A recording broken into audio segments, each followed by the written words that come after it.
I'm black. I'm so black. My skin so black. Black on black. Skin so black.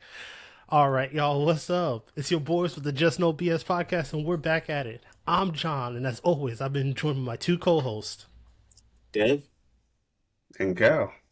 And first things first, happy Juneteenth, everybody. That's right. We're recording this on Mm. Juneteenth. We're a little earlier than we usually do, but you know how it is. Gotta stay black. That all said, for the last couple episodes, I also got to say Happy Pride Month. All of us here are straight, but to anybody else out there, Happy Pride Month. I hope it's going well for you. Enjoy, live it up. Mm. That said, we've got a probably a pretty, heavy topic episode for y'all. So sit back, enjoy. But we're gonna start off a little lighthearted, just to kind of, get the juices flowing a little bit. So, first things first. I know you've been pretty in tune with the games, Cal. How do you think the finals are going? I think they're doing good. These young boys are fighting, man. They're They fighting. they playing games, bro. Yeah. I I said it at the start. I have Pacers in six. That's not happening. It's yeah, it's three, yeah, 3-2. Yep. 3-2.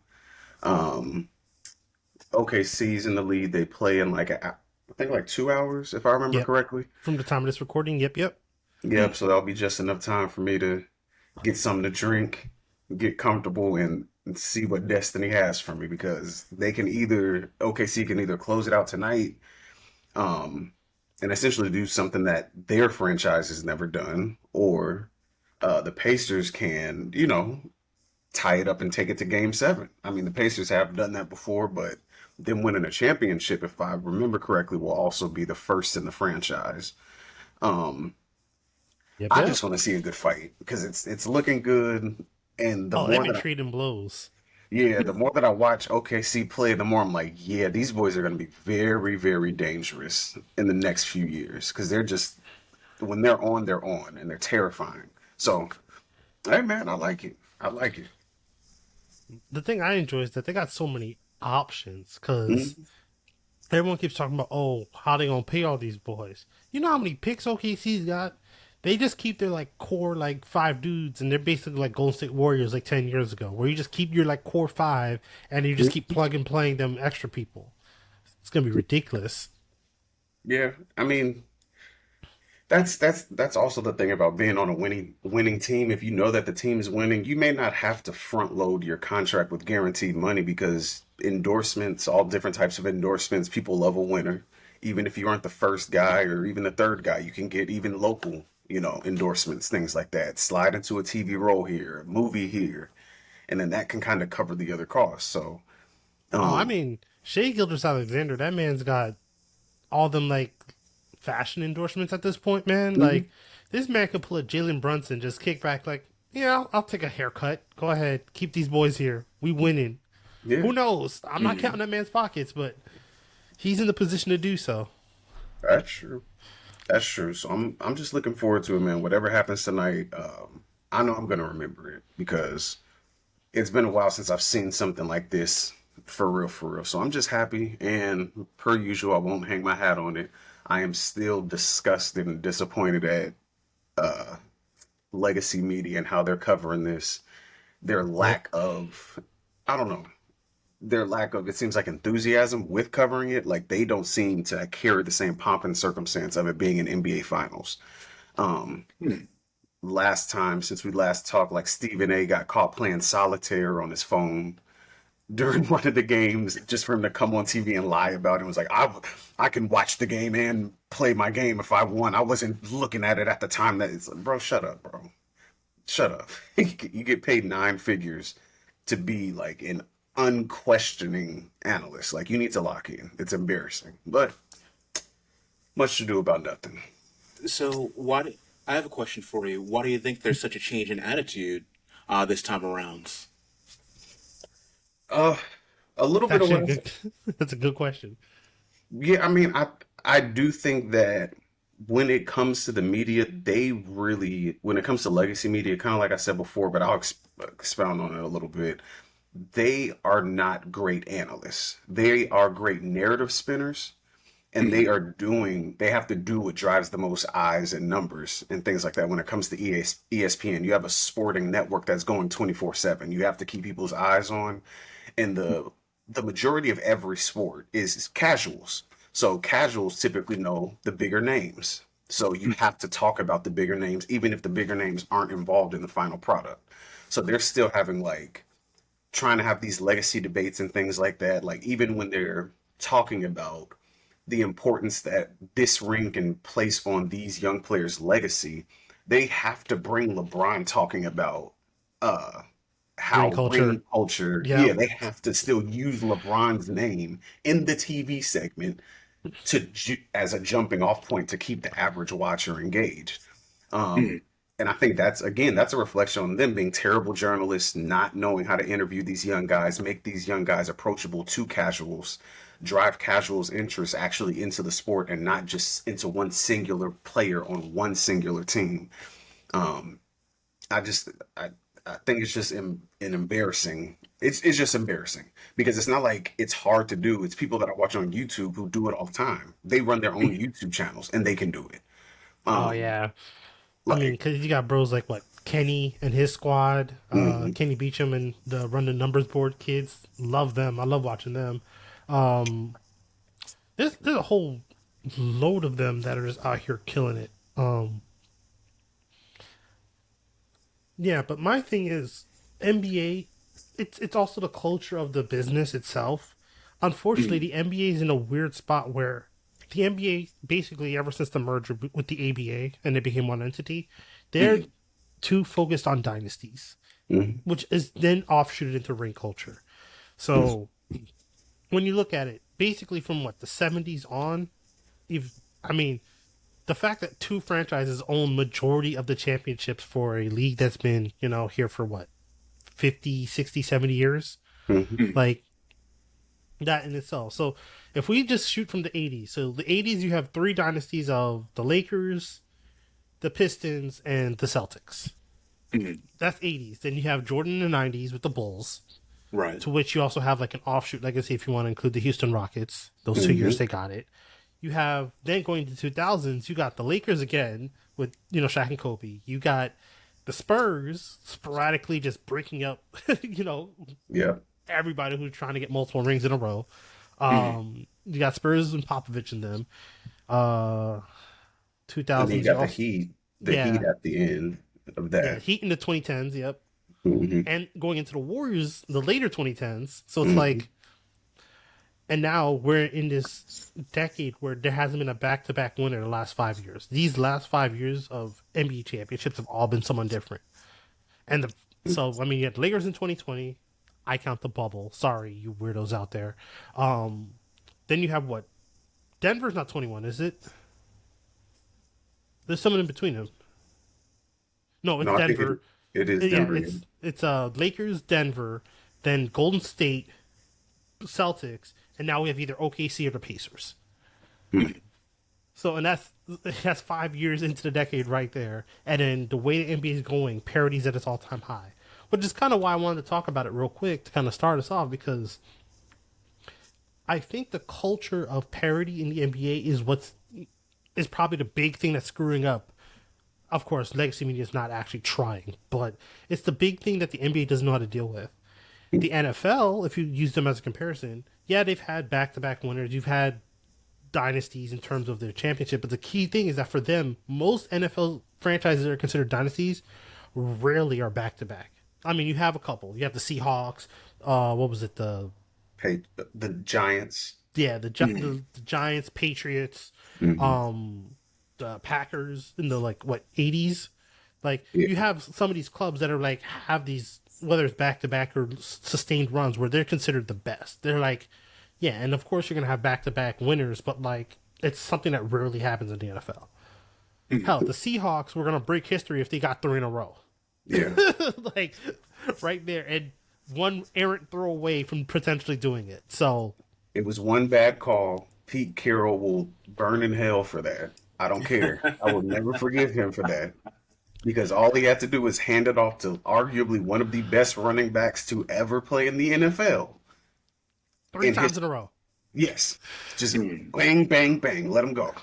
But He's gonna no, get yeah, there. throw It's it. beast mode. He's gonna get there. Yeah, he's gonna get there. But yeah, that is true. That is true. Like But at least in the NFL, I feel like they're able to cover their stories better because the majority of their commentators are former players, which is a very important thing. Like you have the people who are in there, like as much as I don't like him, Tony Romo, he's good like as a personality up there. Aikman was up there. Um, I know Gruden, he was a coach, and then I he think also he was a quarterback coach. I think also. yeah, So he yeah. was a quarterback coach, and he would do his own like media thing as well, to where it was like the quarterback room, to where if you were a quarterback and if you were planning to get drafted, you had to go sit down with him, do an interview, you break down film with him, and then head coaches get to see how smart you are, blah blah blah. You obviously get Ocho Cinco, Shannon Sharp, Gonzalez, so on and so forth. But you have a lot more players who are commentators, so their commentary means much more because they can tell you what it's like to actually be out there, what you're thinking, how you're feeling, if you're young, da da da. Like, So I'll caveat that. I'll say over the last 10 years, the NBA, at least NBA media, has gotten a lot more players as part of the mhm, media. But I think the key difference is that the greats of the sport are being more media personalities. When you compare it to basketball, who's like the best basketball player turned pure media analyst? Because I mean, don't get me wrong. To you weirdos out there, I'm going to say this. Don't get me wrong. You got greats that do some media analysts, but like when I think about the people that are day to day media analysts, you have JJ Redick, or you mhm, had JJ Redick. Now, mhm, mind you, he's a good shooter, but he's not like top 50 all time. Think about the NFL. You have Shannon Sharp, who's arguably one of the best tight ends ever. mhm, Tom Brady's a full time media analyst. He's mhm, considered the best player ever, even though that's one mhm, side of the ball, but whatever. Tony Romo was considered one of the best quarterbacks, maybe not ever, but he was considered great for his generation. mhm. So on and so forth. Like a lot of the best players are actually being media analysts.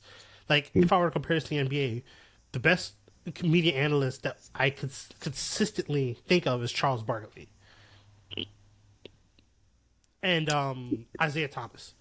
Consistently, those are like the two names that come up to my brain that are considered the best, that are analysts, like full time analysts for the most part, that are Yeah. day to day in the sport. And even then, Charles Barkley is like inside the NBA is great TV, but half of that show is not analyzing basketball. No, it's not. And that's why I wasn't gonna count that because like it just seems like more so like just a It's good old entertainment.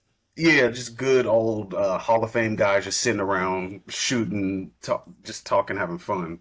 But like, yeah, I don't because Charles Barkley, like his media analysis is Terrible.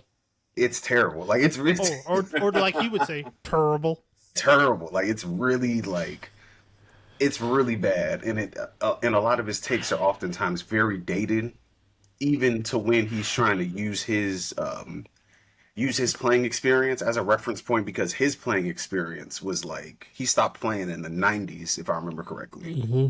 So like your frame of reference is 20 years dated. And even then when you stopped playing, you were effectively phased out of the game. Your style of basketball was being phased out. So even your last thoughts, which are 20 years behind the queue, are still dated. Because when you're the critiques that you're giving, you were not averaging 20 points when you retired. You see what I'm saying? So it's like you can't even quantify how much you get cooked in this era. Yeah. Um, And Kenny and Shaq are good, but they're not full time analysts whatsoever. like Shaq, Um, from what I've been seeing, is doing more because he tried to do an offshoot of inside the NBA with like Dwayne Wade, Candace Parker, and oh my god, I used to hate when people would talk about Candace Parker because she was one of the few people constantly checking them on when it comes to analyzing the game, and I hate that people would always be like she's being too loud or whatever, typical they hate women stuff, but yeah. she was constantly checking them. Like I remember one time Shaq was like, "I hate." It was like he was talking about how he hates the pick and roll, and why don't they just do this? And Candace Parker was like, because the four man who used to be in the short spot is now on the 3-point line, wide open. Like it doesn't work like that anymore. Like Yeah. she was one of the few people that checked them. And again, it's coming down to the style of analytics. As many problems as the NFL has, one thing their media constantly focus on is the sport and the development of said sport. Like, yeah, there's storylines. Heck, Shador Sanders just got himself into some trouble today. Like, we're not going to talk about that. I wasn't prepared to talk about that. It just popped up on my timeline. But it's one of those things where, like, it's always focused on what it means for the sport. The NBA is a star-driven league, so it's always about what's driven the stars. Mm. Unfortunately, it's the fact that stars now are more multifaceted. Like, Yeah. yes, everyone who's calling Tyrese Halliburton, overrated because he's more of a chill dude. He's not one of those weirdos, and yet now he's cooking your team because he hit a three in their face to end the game. Like, people are people, and what they do is just a part of who they are, which is one of the many reasons why LeBron's like, I wouldn't want to be the face of in this day and No, age because y'all is weird. very, None of very. y'all were talking about how Jordan loved to go gambling every other day because that man is a a gambling alcoholic. Like, Hmm. Matter of fact, he had to do commercials about that as well. yeah, Mm-hmm. y'all forgot about that. Like, Hmm. and it's just one of those things where it's like the culture behind the NBA, they don't realize it's shifting, and so they keep using older media narratives, which made sense in the '90s, maybe early 2000s. They don't make sense now. Like, Yeah. that's the whole point. Journalism is about seeing what you see and calling it how you see it, but it's also about being factual. And I don't mean factual and just stating the facts. I mean, like, the context that's also included. You have That's to the big check one. yourself on that. That's Mhm. that's the part, and that's why Stephen A. is such a asshole-ish, polarizing figure, man, because he keeps using this old mentality and then trying to apply it to new people without ever completely adding the concepts of new people, which is why, unfortunately, that show First Take is just a breeding ground for that kind of talking point. Even someone as cool-headed and analytical as someone like J.G. Redick, well, maybe Mhm. not cool-headed, but as analytical as J.G. Redick, is making quotes about plumbers and whatnot. Mhm. But when you take what he said into full context, he wasn't lying. These brothers, when they were done playing the season, went back to work. Yeah. They were legitimately plumbers. They were legitimately garbage men or whatever. And then when the NBA season went around, they went back to playing in the NBA. It's a different era. Like, it's taken completely out of context because of the place he's giving the talking point. But that's just a microcosm of the way we talk about the NBA as a whole, and that's problematic. Mhm. I agree. Hmm? I definitely agree. So, So I have one question for you then. Um, do you feel that the issue can be fixed based off of the current business and who they're marketing to, which is, as was mentioned earlier, the casual viewer? Or do you think it's something that needs to be fixed at the individual level, like getting new blood in there for better analysts, younger analysts, ones that are also more experienced with current events there? it's probably going to be more like the real answer is that it's a mix of the both, but the realistic time will tell answer is probably more of the latter. Again, like I mentioned, we got brothers like Kenny Beecham and his crew that are basically just spitting pure basketball. You have the Thinking Basketball channel that's like actually breaking down film and getting more subscribers by the day because people are getting tired of just the stupid talking points. You got again, as much as people talk about LeBron and how much of a polarizing figure and some of his weird antics can be at times, Mind the Game, his podcast blew up instantly because they were just talking basketball. And whether you believe some of the other stuff or not, at the end of the day, you can't doubt the basketball. Like, Yeah. when he's breaking down plays, you gonna tell that man, no, that's not how that works? Yeah. Like, it's stuff like that. And this is why then you have other weird podcasts like Gil's Arena where all they do is talk talking points and make terrible ass clickbaity, I'm here just to start a fight, type content where people are going to find it entertaining. But then half the time people be like, and this is regular people telling ex basketball players that they don't know basketball because of the way they talk about basketball, Yeah. which is also crazy because I hate to say it, when it's his show, he's the only analytical person there. whether he's right or wrong in his in his take, he's the only one actually talking straight ball. Kenyon's usually the tough man, where pretty much any conversation he's involved to usually winds up to talking about how tough someone is. Mm. I'm sorry, but Nick Young needs to just go on an island and smoke some weed somewhere because I can't take that man seriously worth for anything. Cheryl Swoop is just too biased towards, again, old school basketball. And I hate to say that because Cheryl Swoop's one of the greatest WNBA players ever. But, like, when you're not talking straight basketball and actually showing what you see and just using basically journalistic media euphemisms and, you know, this is what I feel talking points, all you do is sound like Stephen A. Smith or the white guy everyone hates, the LeBron hater. Skip. Bayless. Yeah. Yeah, Skip Bayless. Like, that's all you sound like. Yeah. I So, I kind of agree as well. I don't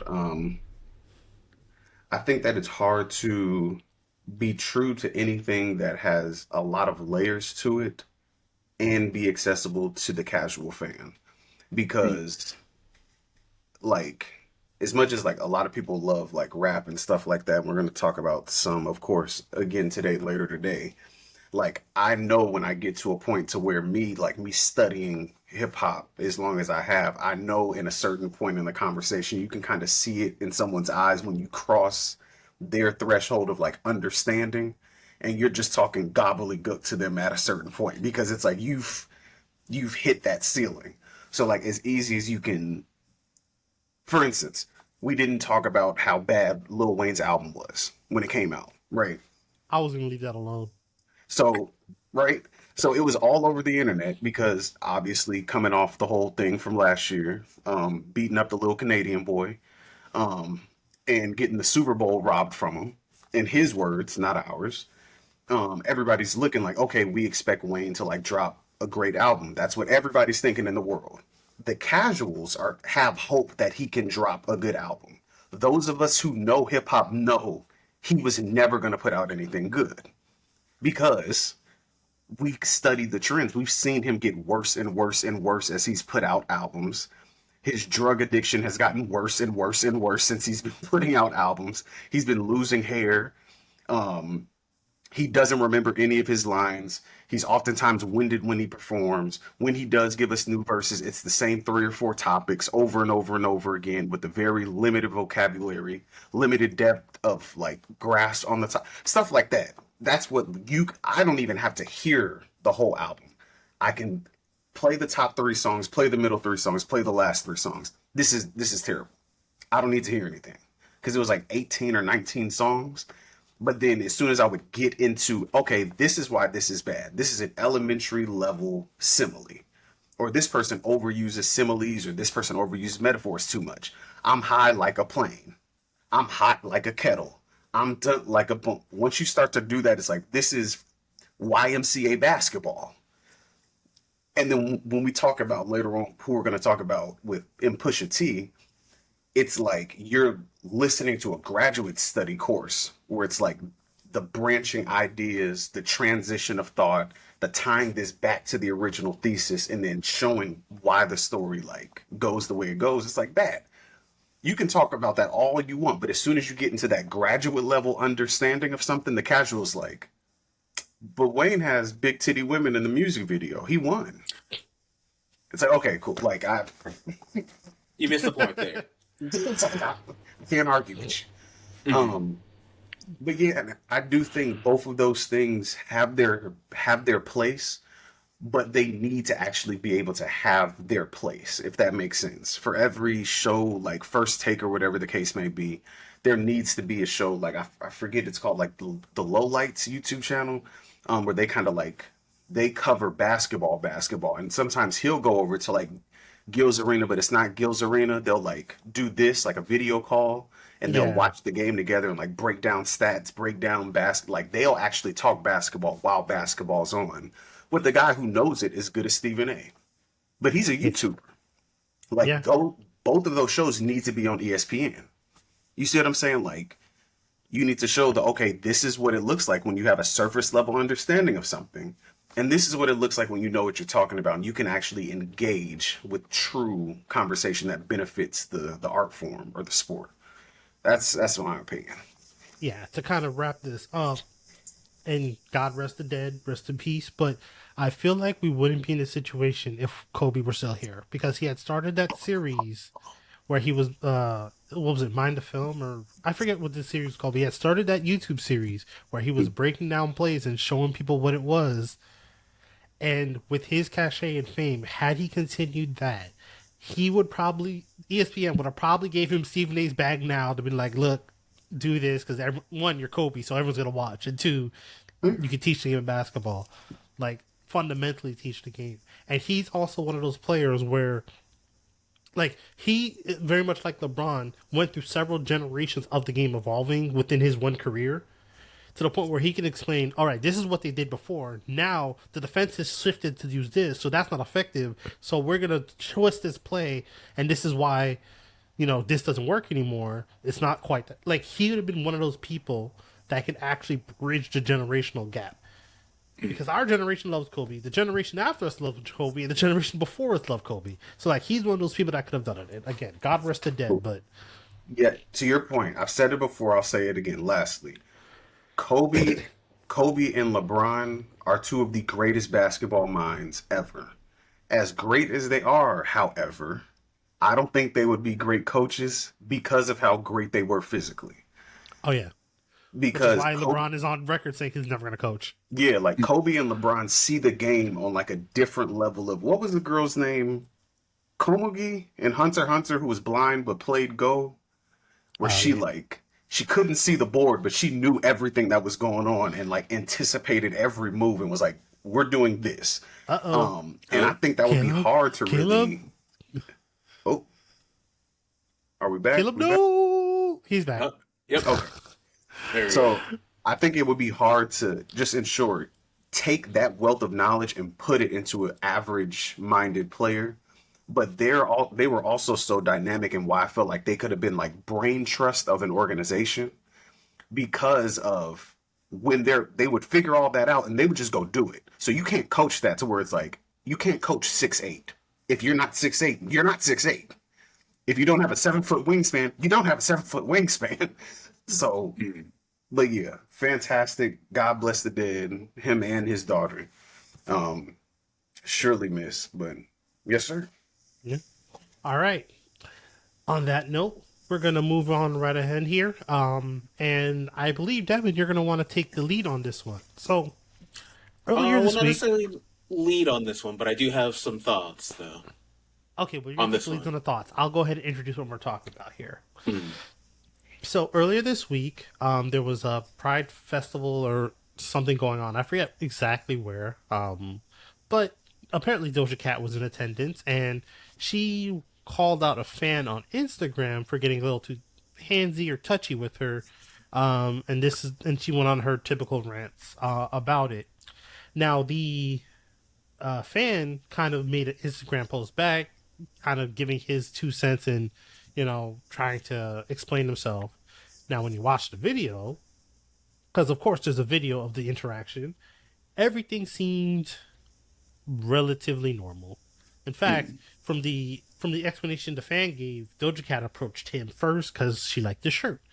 And then that's when the video starts with him basically handing his shirt over, the one he had on his back. He's like, I don't have any more. I make these shirts, but here, you can take this one. And he like takes his shirt off and they have like a supposedly nice moment that is now soured by this whole back and forth that they're having here. So I go ahead and start with Devin because he's got a lot of thoughts on this one. And then me and Cal can bounce off. So go ahead, Devin. What you think?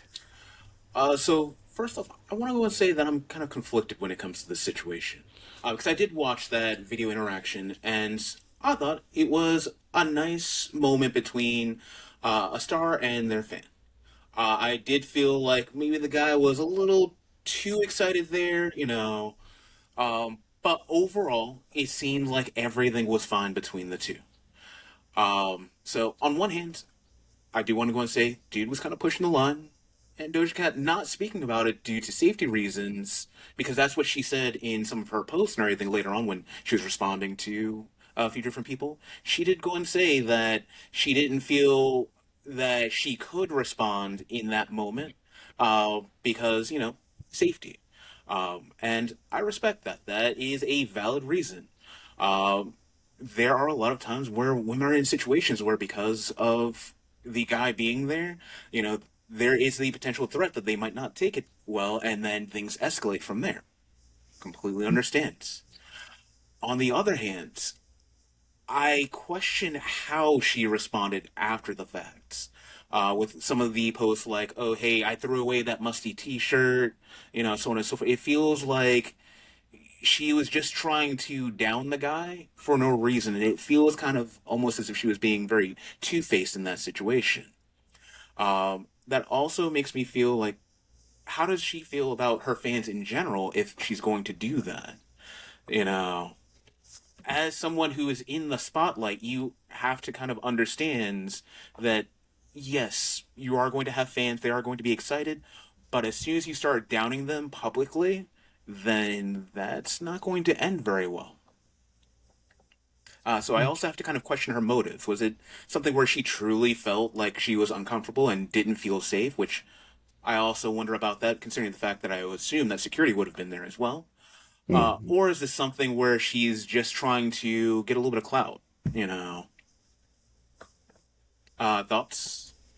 So I have a very strong yet relatively nuanced stance on Doja Cat.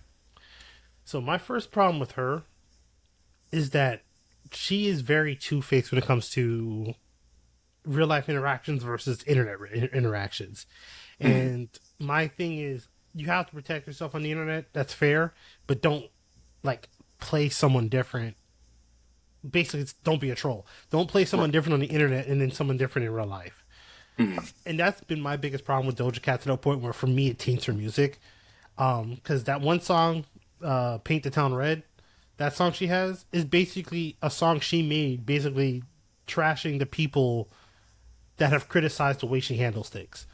It's literally full of the lyrics, and I'm just like, yeah, it's a catchy song, but like, you're basically creating a diss to your own fan base, which mm, is It's a choice. it's a choice, and and it's nasty work. Um, but even in the beginning, like the fact that she's been on like hyping up incel boards and like her overall history, the way she interacts with people makes me very questionable. And again, it taints her music for me. Like it's one of those things that taints her music because it's like, now what's the motivation for your actual music? mm, And I don't discourage anyone from listening to her music. It's just, for me, it makes me like think about what you do, and now it's like, do I vibe with that? And unfortunately, I can't. Now I will say multiple things can be true at the same time. She could have felt unsafe in the situation because he was handsy. Now the mm, context is, again, they were at an outdoor festival. It wasn't like, he rolled up on her in like a restaurant and this happened. No. mm, So it's like there's context to that.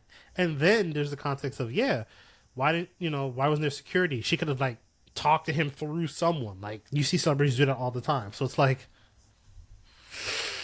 you didn't follow Celebrity 101, but at the same time, he wasn't aggressive towards you, if that makes sense. Like, he was more amped up, if that makes sense. Like, he's very right. amped, high energy. So, Mm, again, he could have been drinking. There could have been a lot of stuff happening. So, your security should have been like, hey, chill out, calm down a little, buddy. Like, you could have literally just seemed like, someone said, like, just bring it down a little bit. Cool. And they could have kept talking or whatever. Like, there's so many different scenarios that could have happened. I'm not trying to mm, put blame on either one of them because it really just feels like there's a miscommunication of how that whole thing should have been handled.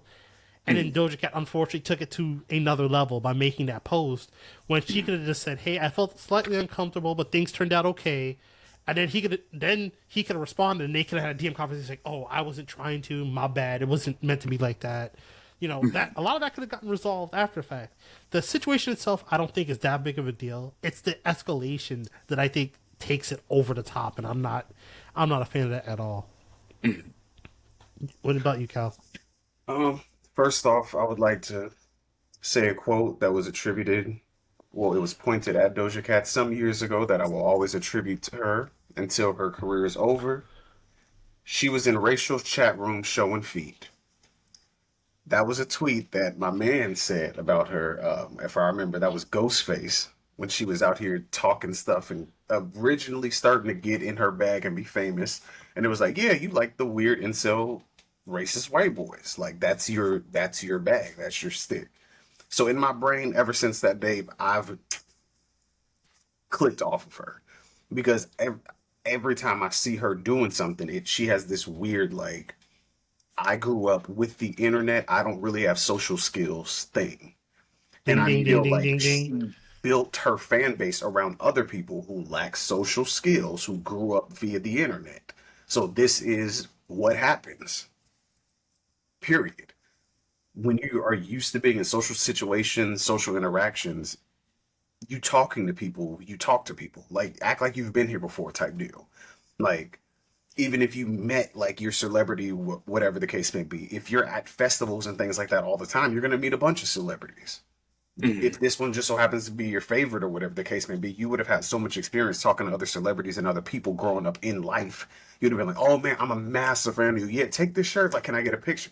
And it would have been cool if she would actually have social skills and would actually be a real celebrity and not essentially a Nepo baby from what we hear, because her dad was a performing artist as well. And she That kind I of got didn't know. pushed through the industry. And she actually developed social skills, had artist development and things like that. She would have known how to handle a situation with an over enthusiastic fan. Mhm. Like, hey, glad to meet you. Yeah, like what you said, Jason. Just bring it down a little bit, sweetheart. I know. I'm just as excited to meet you. Okay, let's take a picture. Da da da da. Whoop de whoop. You don't have to get on social media app again. Much to do about nothing from weird individuals who have the lifeblood of their communication circle is more than likely parasocial relationships. This is going to keep happening. It's going to keep getting worse because these people are keeping on reproducing. It's only going to get worse. Because sadly enough, the worst of us are reproducing the fastest because they have nothing else to do. Yeah. That's Yeah, my because opinion. like think about it. We're all three of us are black men here. In what situation? And we're not celebrities. No one's ever going to claim that. But in what situations would we have rolled up to an amped up person and just accept an interaction like that, especially a woman? Now, mind you, it's not like this is a man to a man or a woman to a woman. This is a man going up to a woman. And what situation as a man could you have just easily rolled up on a woman like that and not be seen as overly, not aggressive, but over energy and being a little weird? Like, yeah, Mhm. he's amped up and weird, but the fact that it, if you were to do this as a normal person, most women would have probably been like, slow down, chill out. Like, Mhm. you know, Mhm.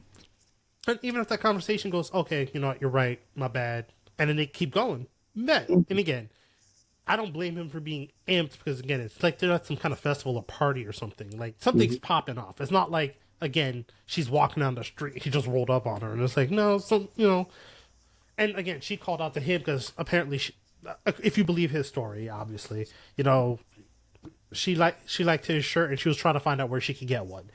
So there's not like again he's initiating this either. So that's like the first part of the context, and then it's this ongoing situation, and then she even does the whole like leg wrap around thing.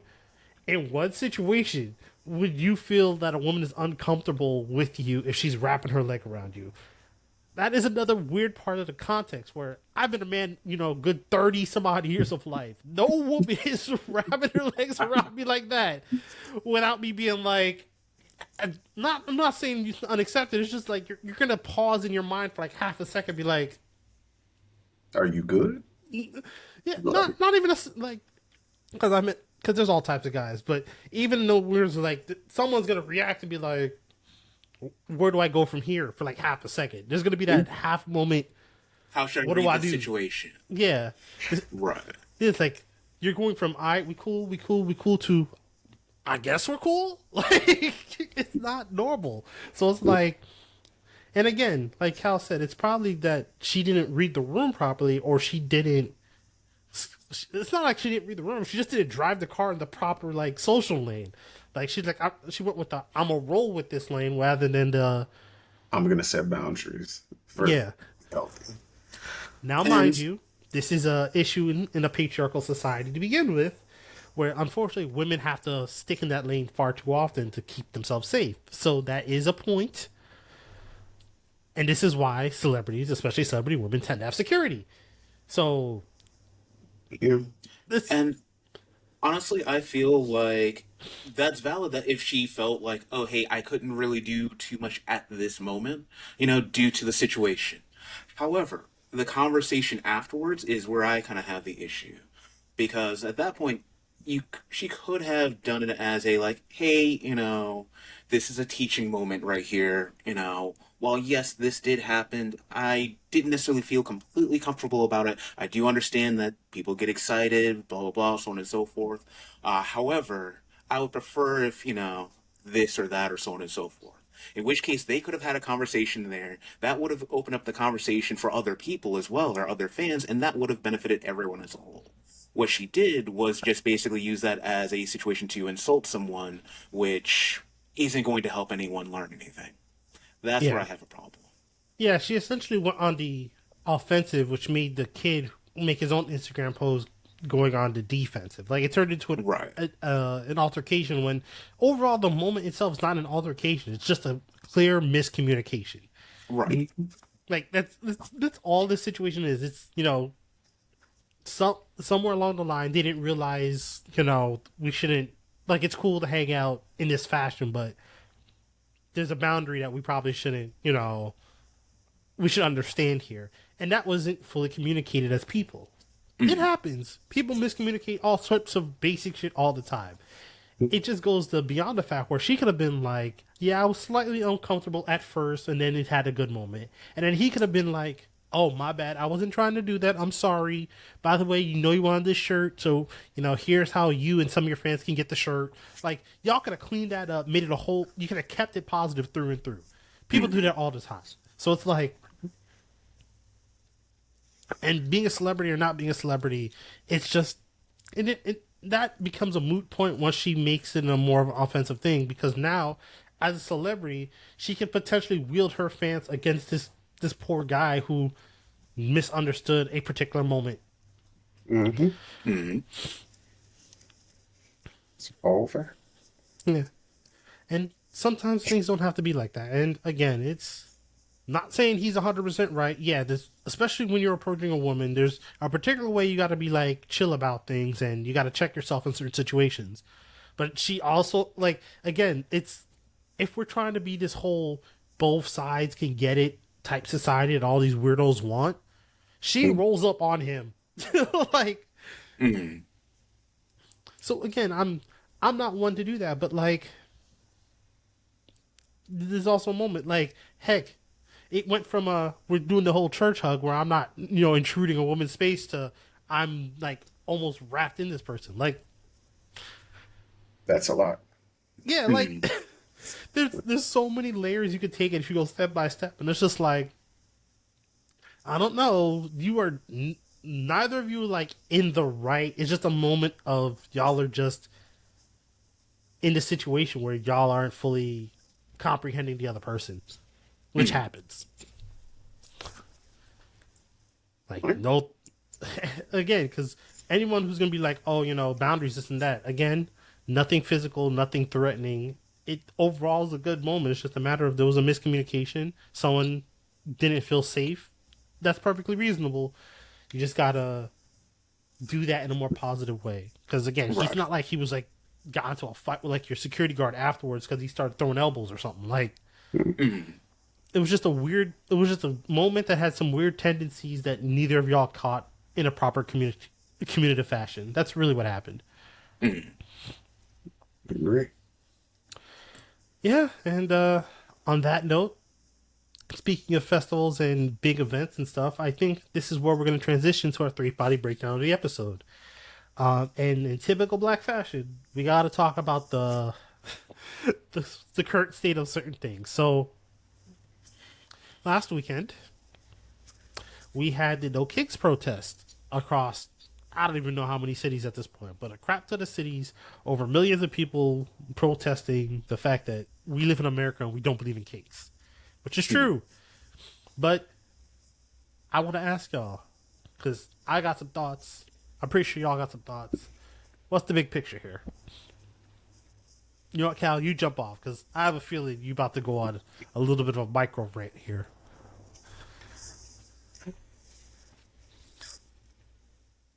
The big picture is let me the big picture is, per usual, black people told y'all ahead of time what to be worried about, what to be focused on, and what was going to happen if you didn't listen. And per usual, which is a story as old as time in America, people want to fuck around and find out because they don't trust us. For whatever reason, they don't believe us.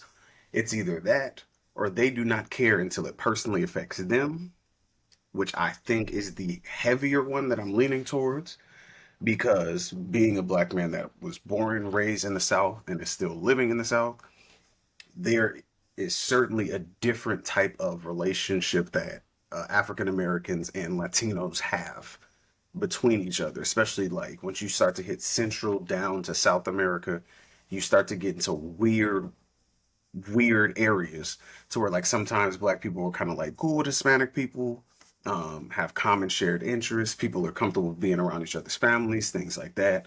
And then you get certain Hispanic people who feel like because of their skin tone, they can identify as white, which they do. They will identify as white on their driver's license and things like that on official government documents, and then try as hard as they can to assimilate into whiteness because they attribute whiteness to success or rightness. Um, and then they forget who they truly are. So they start to vote consistently and collectively in their own worst interests. Um, Not even realizing how that can affect everybody else who may even be related to them, but may not be their own same hue or whatnot. Um, and we know white women will always be like one step away from all fuck shit in America at all times. Like at all times. Like we're all adults here. We need some type of advisory at the start of every episode because I'm gonna call it down the middle. If you wanted it PC, you could have got it from ABC or something. I don't know. Um, but in all actuality, like when you look at those numbers as they went with this past election, you see a large numbers, large swaths of Hispanic people, both male and female, voting for Trump. Large numbers, obviously majority numbers of white men and women voting for Trump. We're not even going to talk about economically and where they are in the nation, like You because not, I am. that. But I'm saying like y'all are like voting with this weird pipe dream that you think that in your lifetime you will become a billionaire when you live in fucking Kansas. You are not. You think that you're going to become a billionaire living in rural Colorado, in Oklahoma, in Mississippi, and living in these, not all of them are red states that I named, but a lot of y'all be living in these red poor states who get their stuff paid off by the larger blue states who have the infrastructure and the colleges and resources and things like that. Voting against your best interest because MAGA sounds fun or Elon's going to stick it to the libs. Y'all stuck it to the libs so hard, y'all are about to lose almost 400 hospitals in your rural area. Architecture is slowing down in all parts of America because the Hispanic people who are going to take those jobs and work those wages and everything to feed their families aren't showing up because you're deporting them, whether they're legal or illegal. Large numbers of these individuals who are being deported going to immigration court, which means they're doing it the right way, like you wanted people to do, and they're taking them from there and deporting them. They're snatching up people from all types of witch places and sending them all types of witch everywhere. They're grabbing people who are Puerto Ricans, sending them to Venezuela. They never been to Venezuela, but brown is brown is brown, and it's like, nah, y'all have aided and empowered the worst of us, literally, who have then gone on to empower the worst of us, and now y'all are begging us to come out here after we told you don't do it. Get it back in blood, bitch. That's how I feel. Go out there. See how it feels to be black for a little bit. Get your rights violated. Get pepper sprayed. Get beat with billy clubs. Get dog sicked on you. Get all of that. Get put in detention centers with no bail until you get to see the next judge who's available once they get back from the golf course. If you get to judge it all. If you get to judge it all. You see what I'm saying? Like, no, y'all needed this. Y'all need a little bit of persecution. Because y'all have no danger aversion. in y'all whatsoever. It sounds messed up, and I'm gonna say the last effed up thing because I'm gonna chill. I'm gonna chill. No, I'm not. No, I'm not. Go for it. Fire off. Y'all don't even have danger aversion within your own communities. You don't even raise your kids right. Disproportionately in America, the school shooter archetype is a white boy. And then when you see the motherfucker come on campus in all black trench coat with a mask and a shotgun, you don't run and tell people. You're like, I think Kyle's having a bad day. No. So in my heart of hearts, my goodwill has been burnt up completely. I'm glad that people are out here, the people who still care about what y'all are going through, because we've survived this and we've survived worse than this before. And we're going to get through the best way that we know how as African Americans in this country that was systematically built up to, at the very least, discourage us from having any type of upward mobility. And at its best, eradicate us indiscriminately at every point in turn, from education to health to any type of finance, to business ownership, to everything, to literally where we live and what we eat. People don't even think that environmental racism is a thing. I'm sick of being y'all's educators. You have a computer in your pocket at all times. Stop saying people are making up words and do the due diligence to look it up so that you don't have to get pepper sprayed in the face, so that you don't have to get cuffed and have your rights suspended because you decided to essentially vote for a DEI hire as a president. Because that's what you did. That's what you did. So much so. Lastly, I'm here in Florida. I'm here in Florida right now. And this came across my ticker earlier today as well. A Florida Attorney General calls for the deportation of a U.S. Congresswoman for critiquing Trump's lack of a parade in light of the No Kings protests. Let me read that again. A Florida Attorney General is calling for the deportation of a U.S. Congresswoman. This is how it started. This is how Cheeto got to where he is now, because he was one of the first people when President Barack Obama was running. He was the person who started the narrative of where's his birth certificate? He's not an American citizen. Y'all are still allowing these people to run the same pick and roll racist, sexist, xenophobic, homophobic playbook on y'all, and y'all get surprised and react the same way every single time instead of quelling that immediately. Get him out of here. It's I'm crazy. all for it. No, it's crazy because they just be like, roll racism. And we're just like, no one's like, hell, let's just blitz the pick and roll. Let's just shut this down now. Like, and you know what's crazy? Well, it's not crazy. It's standard practice at this point. But not everyone, but more and more people are realizing that they're voting against his self-interest because they only care about one thing rather than the full picture. And that's the key problem with our American politics. I almost feel like at a certain point, the people should just hear the topics that people talk about, and then you pick, and then you find out who's the president. Like, it should almost be like Love is Blind or some nonsense where you can't see nobody. It's like, all right, this is what they're going to do. Who do y'all want? Because y'all can't be trusted. You can. And I'm sorry, this is the real last one because I'm going to get some water because I feel myself getting mad. But it's like, y'all literally voted against your own interest every single time when it came to this man. Every single time. Y'all said, they would say the dumbest stuff and y'all would run with it. For instance, the country should be run like a business. No, it should not. No, it should not. You know what businesses do to underperforming employees? They cut them. Do you want to be deported if you can't pay rent? You freaking idiot. Is that what you want?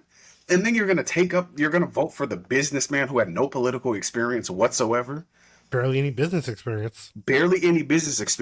Who was essentially trying to run on the platform of making America great again by developing businesses. What business did he successfully develop that lasted for a long time? Mm-hmm. And the last thing that he's doing, that his family essentially is doing now, is trying to push this Trump phone thing. You want to know where the phone is made? You want to know where the phone is made?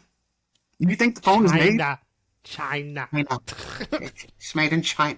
Y'all are idiots. Y'all are really, really idiots. Like, Go take a breath. Go get that yeah, water. let me get Go. some. Devin, go ahead. So I feel like a lot of it is due to a lack of knowledge and education, as well as a lack of experience outside of their areas. Because if you look at a lot of the people who voted for this, they happen to be in rural areas where, they really don't have a lot of experience outside of their region. They only know what they live on a regular basis, which, to be fair, if you feel like your area is not being properly represented and someone gives you all these promises that you feel might uh, benefit you in some way, shape, or form, then of course you're going to vote for that. If you don't have any experience outside of your area to realize that, oh, hey, doing that and going that route is a bad idea, of course you're not going to think about it because you don't know to think about it. If, let's say, you have lived all your life in a small town of like 500 people, your graduation class was 30, you know, You not grew to up in go and say, Smallville, Kansas. yeah, like not to, insult anyone who's lived that life and everything, but hey, if you were the valedictorian of a class of 30, there is a chance that, okay, well, yeah, you might have been the top of your class, but when you compare yourself to the greater whole, you were still kind of below average. You might have done your own research and gotten up to that level, but that's what we're kind of seeing right now. We're seeing people who think that they know everything, but when we look at their experience, their knowledge, and so on and so forth, they are sorely lacking, and that's why they're voting against their own interests there and Dunning being promised Kruger. things. Yeah, Dunning Kruger. Y'all Th- are that is exactly it. Dunning Kruger people. That's all It's y'all all. are. There's also a high amount of cognitive dissonance happening here because it's we're in this bizarre place where people don't trust experts who put their lives to a particular topic, but are willing to trust a guy who's not even an expert at the one thing he claims to be an expert in. Hmm. The Art of the Deal is BS. He didn't even write that book by himself. Someone else wrote that and he kind of tacked his name onto it. His whole business ventures are built off the backs of his father. He already had the capital, and most banks don't want to see a millionaire fail because that affects them too. So he almost not allowed to fail in that regard. He's always going to be able to get a freaking loan, and then he's able to levy that into BS talking points to where you people will fund his next nonsense. See, it's funny. It's all a I scam. have to, I have to kind of give him a little bit of credit. You know, maybe there is something to the art of the deal in the sense that if he's able to basically trick people and grift and put all these grifts out all the time, even though everyone knows it's going to fail, but people keep signing up for it every single time. I don't know. Maybe he's just really good at, Lying, persuasion checks and deception checks right there. Maybe he put all of his points into those skills right there, and that's it. He dumped nah. intelligence, he dumped wisdom, but hell, did he put everything into charisma and specifically those two skills to get everyone And to fall for it he every tripped time? going. He tripped going up the stairs to his plane, so he dumped dexterity too. So He you dumped dump every stat. dexterity. He always See, looks sick. He sounds like he's losing his brain, so he doesn't have constitution. So he's just maxed his charisma. I'm not even giving him that. He didn't max his charisma. He just has a freaking item that just said, "Here, I have my father's inheritance. It equals charisma." Like, I'm not giving him that. His charisma is still zero. It's just a matter of I have money. Like, that's really all it is. I'm not giving him that. And his Um, and his sidekick was done the same way too. Like his sidekick wasn't a pull yourself up by the bootstraps type person. Like you got rich off of essentially slave labor. Like let's Mhm. be honest, you got rich off of your dad and your family essentially capitalizing off of mineral extraction in light of an apartheid South Africa. We didn't forget that. You didn't really invent anything of note. You just had enough money to buy out the original creators and owners of it. You just tried to do something last night with SpaceX and it blew up. You thought I didn't see that. Saw that. It's bad out here. Like yeah. So, it, yeah, no. So at the end of the day, this whole thing when we go back to talking about the protests, the big picture is that we, the people, are tired of getting screwed by everybody else. And I was listening to a podcast, by Kev on Stage, and the one thing he always brings up that is a constant reminder is that the concept of whiteness was not is not built into stone. It was made by former slave owners after the Civil War and after black people got free, so that poor white people didn't realize that their lives are pretty much the same as poor black people. So in return, they had to give them something so that they made themselves look better, and it's something is called whiteness. At the end of the day, they're playing you. They don't want us to group together so that we can get a bigger piece of the pie that we own. That's right. The price of eggs is not the Hispanic person's fault working in the farm or the fields or whatever. That's not their fault. The fault is the guys upstairs who are constantly shafting you for money because they want a bigger piece of the pie. That's the facts. The issue ain't racism. The issue is capitalism. I mean, racism's still a bad thing, but the real issue is capitalism. And don't be all. I will Because say they the will issue do is unchecked capitalism, because that's where we're at right now. Fair enough. Yeah, yeah, I'm leaning towards Marxism a little bit. The older that I get, the more that I read, the more that I study. Marxism, communism, like those elements could be sprinkled here a little bit, especially considering like the whole we cannot, yeah, that heavy on the unchecked capitalism, Dev, because it's like when you have all of these things happening, like what happened in the pandemic, which was also very easily avoidable if you didn't have this dickhead in office, Mm. um, who essentially has come back Trump number two electric boogaloo and is just doing everything worse the second time around, where you're like Mm. cutting EPA stuff, you're cutting research when it comes to developing cures on these very deadly diseases. A lot of these uh, neural-based diseases and things like that. Cutting down on the funding of what emergency weather alert systems and things like that. All of these things that could help the people thrive and be in a safe environment where everybody can get up to like a safe, livable, and an enjoyable life experience. Again, just to siphon and privatize everything to keep all these other people rich.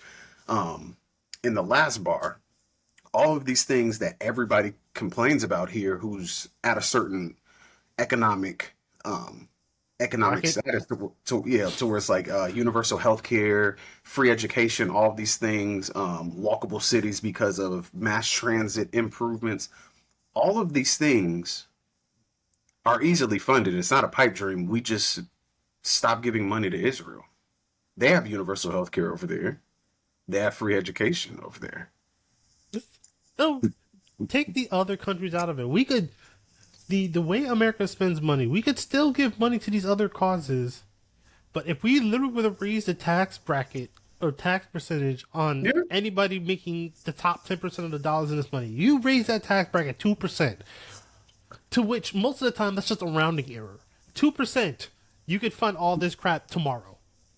Like, the It, money the that's The Walmart family makes, the money they make, if you took literally 2% of half the crap they make and just gave it to everybody, 50% of the issues that regular people have would probably be solved tomorrow. Like, people have done the math. The dude running for the New York mayor run the math on some of the other stuff he's trying to do. Like, this stuff, there aren't pipe dreams. It's the fact that at the end of the day, they keep trying to tell us that greed is good and greed is not. So, while yes, by the numbers, that would be a proper fix. Uh, there is the issue that a lot of the people who happen to be in those higher tax brackets have multiple ways to reduce their uh, tax burden, um, to the point where they're really not paying much of anything at all. So even if you increase it by 2%, it's 2% of zero, you know, or 2% of a very small amount compared to what they're actually making. So I think that the entire tax code needs to be reviewed and rewritten to account for that, Throw it. before we worry about the numbers, because if not, then we're just going to have the same problems over and over. Oh, yeah. Throw the whole book away and start new. Because that's basically what fucking Reagan did. And we can talk forever on Reaganomics. That man was the devil. But, yep. Huey said it right in episode 1 of the Boondocks. Ronald Reagan was the fucking devil. Like, Yep. literally, when you think about all the terrible stuff we're dealing with now, you could roll it back to Ronald Reagan and you'll probably find where it started, with the exception of racism. That was even before that. But some of the other nonsense, when we start drilling down into it, it all starts with fucking Ronald Reagan. It's getting worse and worse by the minute. But yeah, you're not wrong, Devin. You gotta throw the tax cut away, but like, people keep forgetting that even just in the 50s, when we're talking about the capitalistic and the what was it, the barons and all that, the tax code was like 90% them, and they were still making money hand over fist. Like, we Yeah. like, even if we just started there, you're going in the right direction, and then you could throw the code out and start anew. But like, just doing that would fix so many problems in this country. Like, again, we can't go over into it because we'll be here for the next 5-11 hours, or 50-11 hours, as Usher said. But, so yeah, so, Umpteen minutes, you know. yep. Till you let it burn. The country does.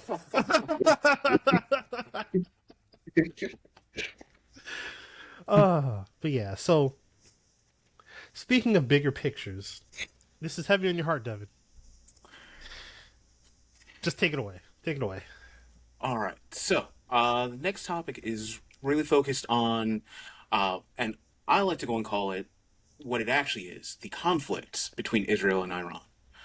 Uh, because some news outlets are calling it a war. It is not at that point just yet. It is, by definition, still a conflict. Uh, so, really want to kind of focus on what's happened and what comes next. So, anyone who's been watching the news, um, Israel decided to do strikes on Iran's nuclear plants there because they said that Iran has gone past some of the agreements and are basically making nuclear weapons. And there was a report that said that they could have potentially had enough to make 9 nukes.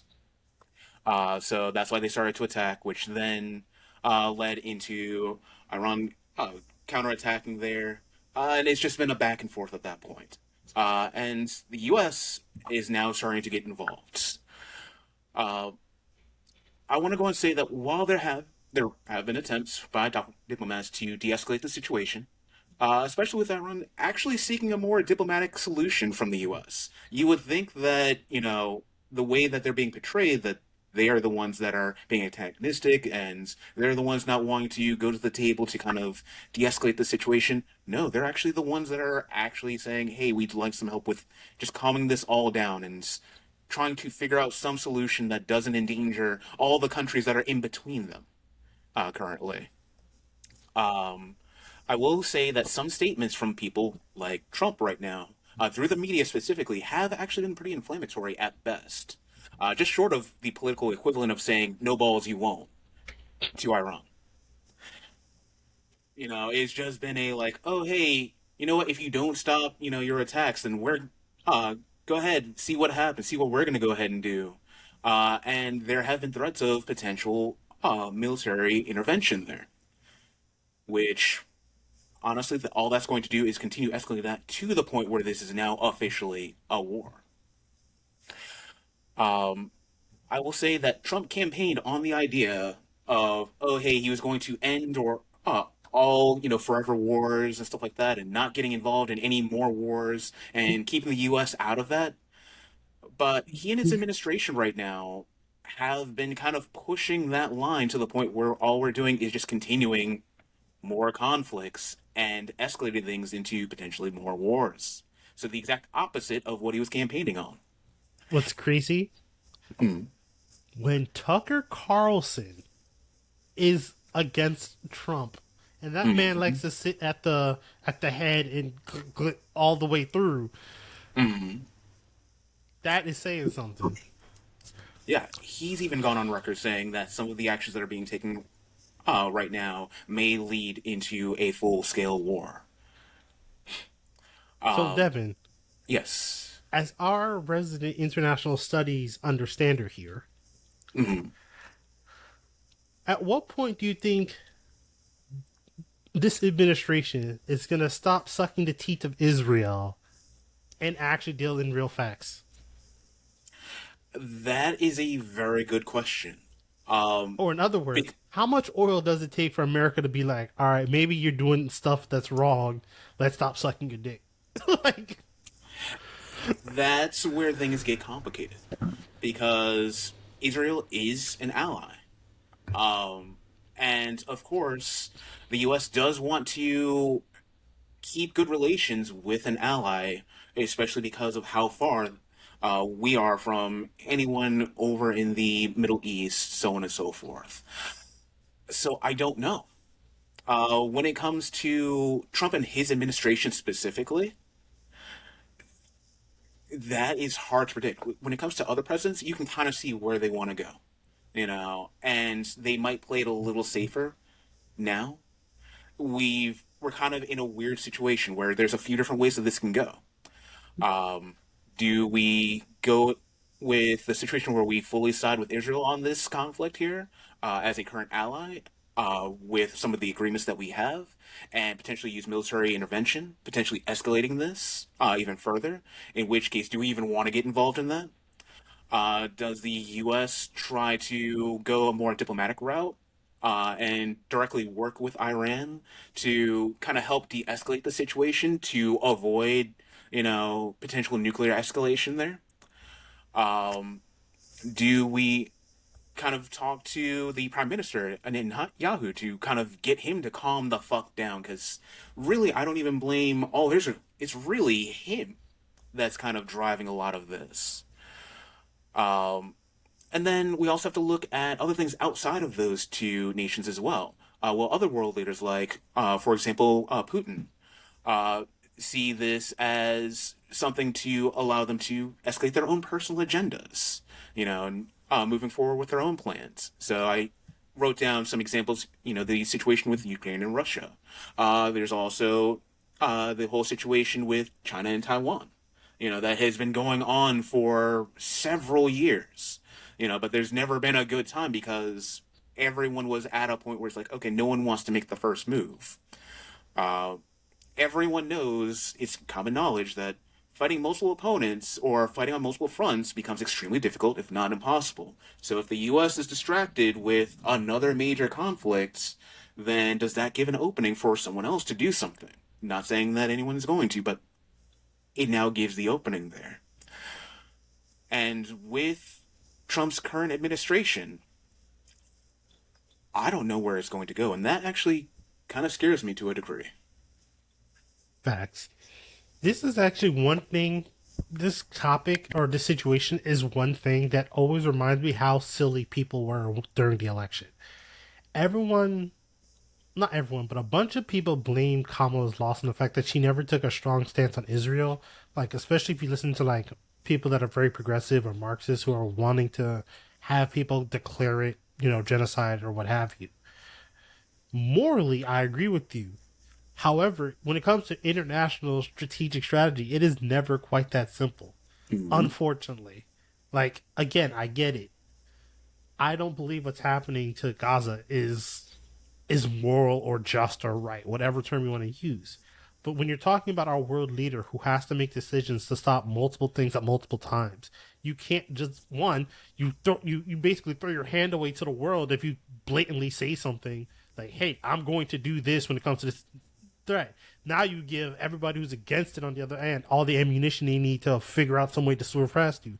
Like, unfortunately, as much as I would love the world to be all, this is what we're going to do and everything's going to be okay in power friendship, the world don't work like that.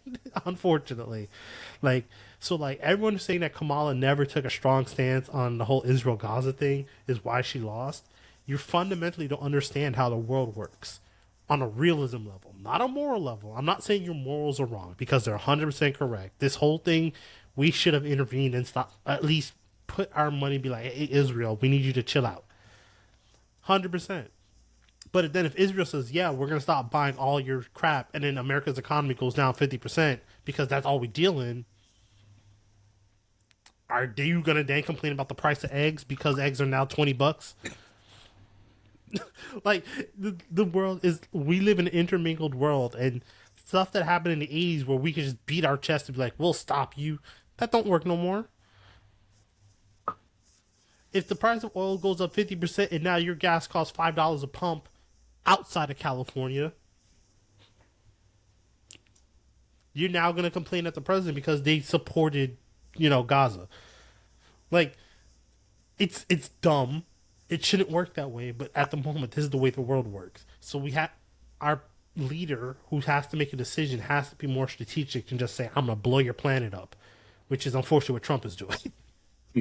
I hear you, Jazo, but my thing, well, I agree. I'll say where I agree with you first. The people who have that stance about Kamala losing and everything else like that, yeah, you inherently don't really understand the fundamentals of a lot of things.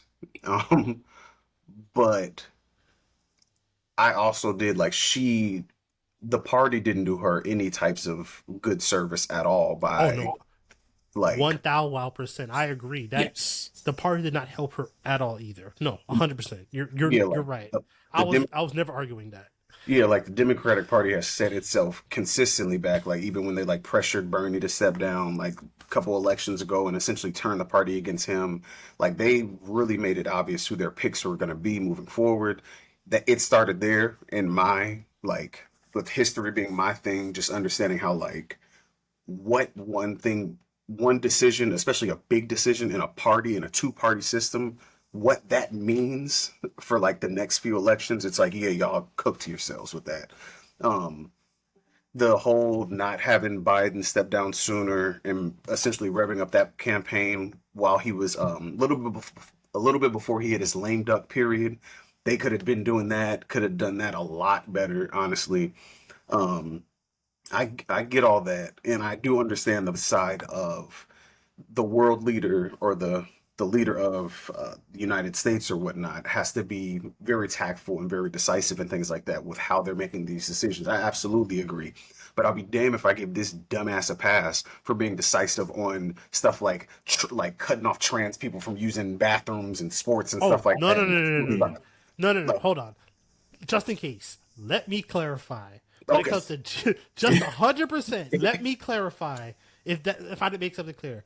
When it comes to geopolitical world politics and how we interact with the world, you cannot just blatantly say yes or no, right or wrong to one thing. Because if our country, who's going through millions of other crap, cannot decide on the best route to do something, how are we then expected to make that decision for another country? That right, fundamentally makes no sense. right, okay, So you have to, yeah. So you have to be measured when it comes to geopolitical politics. Now, when you say, "Hey, trans people can't use whatever bathroom," no, fuck you. Like, no, no, hell no. That yeah, is not. No, that's something in our country we can control because we are better than. Well, we should be better than that. yeah, But when it comes to geopolitical politics, if I, as an individual, decide to fly to Abu Dhabi and then act a fool, I can't expect American laws to back me up when I'm not in America. Like, right. no, that's not how the world works. Right.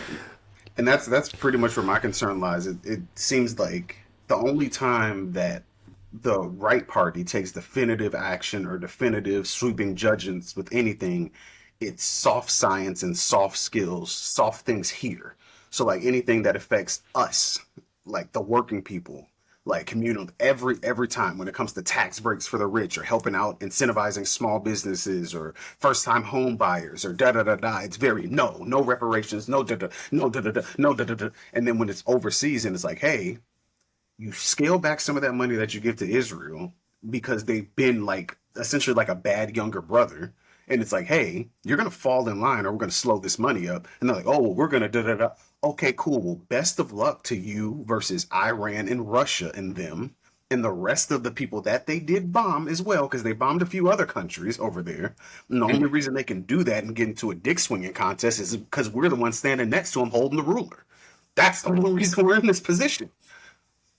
Not holding the ruler. Yes, we're here. Yeah. That's what we're doing. We're asking them if we want them to get measured with a yardstick or the thing that they do when you get your suit fitted. That's the only thing we're doing over there for them, because we view them as an important essentially like a satellite state in the Middle East because we pissed off everybody. We pissed off everybody in the Middle East for the better part of 50 years. And they're the only people that we have left because we're the only people that they have in their pocket like that. I.e., where is the Epstein files? Thank you, Devin. Not this man pull out a ruler. That's so right. All the cut of your unit. Oh, my God. Yeah, Trump does a little bit of ruler and he does a little bit of... Exactly. Little guac guac grab. But like at this point it looks insane because again, I don't care what anybody says, it's a direct tie 1-to-1 to why the Epstein files won't come out and we're caught by the balls in the Middle East by Israel. Because if you again, none of this stuff is conspiracy. Look up who Epstein was, look up who his handler is, look up their connections to the Middle East, and look up what Jelane's dad used to do. Just go look and look at what the allegations are in them lists. So again, why? Why? It seems like blackmail to me, because at the end of the day, it makes no sense for us to allow these people to move like this out here. If it was anybody else, literally anybody else, if it was China doing this over there to I hate when my brain does that. Taiwan. Israel, Iran, Taiwan. Taiwan, thank you. If China was just over there launching these bad boys over at Taiwan, do you think we would stand by and just let them get that off? No. If North Korea was just launching those bad boys at South Korea, they're an ally. Do you think that we would just sit back and be like, well, no. Nobody else can get this off. I find it's disheartening to me. I understand where you're coming from, J-Zo, but we're at a critical juncture now to where we're literally at the doorstep of World War III. We're watching it from multiple sides. We're looking at America now to where it's literally the only other rise in white nationalism elsewhere in the world is over there, ironically enough, in Russia, to where it's rising up to familiar sentiments like it was in the World Wars, to where you have this weird xenophobic, we only want white straight men who are Christians in power thing again. That sounds eerily freaking familiar. They're pitching people nostalgia. They're selling them fascism. With the with the Starbucks cup and a Stanley one on the other hand, just like, hey, you wanna kill some Mexicans together? Like, what are you doing? What's going on? But again, it's sad to see how easily people can get trapped in that same loop. All the way from the people voting against their own best interests to a president who's essentially being cucked by somebody over like a couple thousand miles away. It's embarrassing. So yeah, and you know what? To kind of put a bow on this whole thing, because you guys are right, and I'm not going to act like I'm some geopolitical, sociologist that understands this to a minute detail. Like, that's not what we do here. Because at a certain point, like Caleb said in his earlier conversation, when you get to a level that beyond us, you got to study up. And I don't know it like that. But what I will say, to kind of wrap up this whole thing, is I'm just going to refer to a meme that I love.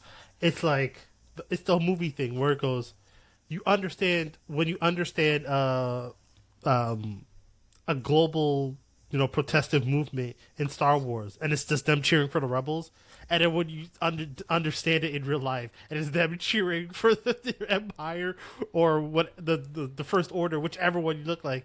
I love that meme because it's just like, yeah, when you see it on the big screen, y'all understand it, but when you see it in real life, y'all don't understand a damn thing. And it's 1-to-1. I could probably take the plot of Star Wars and plug it into what we're doing now, and Donald Trump is the Sith Lord. He is Darth Sidious.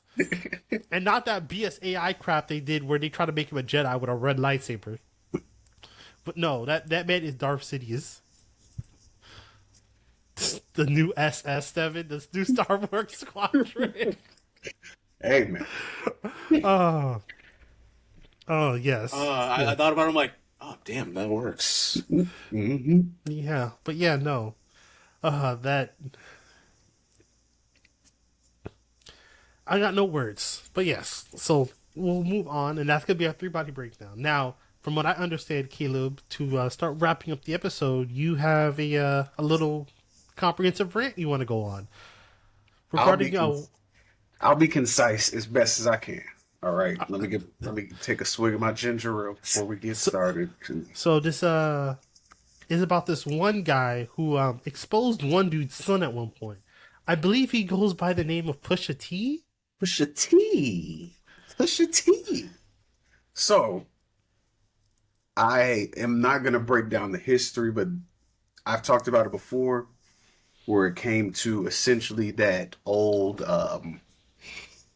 Rock Nation versus Young Money, Cash Money. It started back in the 2000s, where Birdman had like Lil Wayne and some other guys and everything else like that. They're building their empire, doing their thing. Um, Rock Nation had like some people that they were working with. Obviously, we know like the Kanye West of the world, Pharrell's of the world, so on and so forth.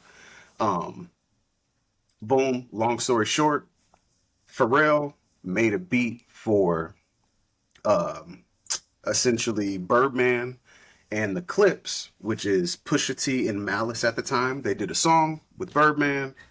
Birdman was like, cool, appreciate the song. Song went super crazy. Everybody, if you grew up in the South in that era, you knew what it was. Song took off, and they were sent. Pharrell was essentially like, "Hey, Birdman, thanks for the opportunity. Can you pay me my money for the beat that I made you?" Birdman was like, "Hell no, nah, and I'm not even gonna pay you enough money for you to wear them funny ass sweaters that you be wearing." So Pharrell was like, "Cool," brushed it off. He was like, "I'll just never work with y'all again."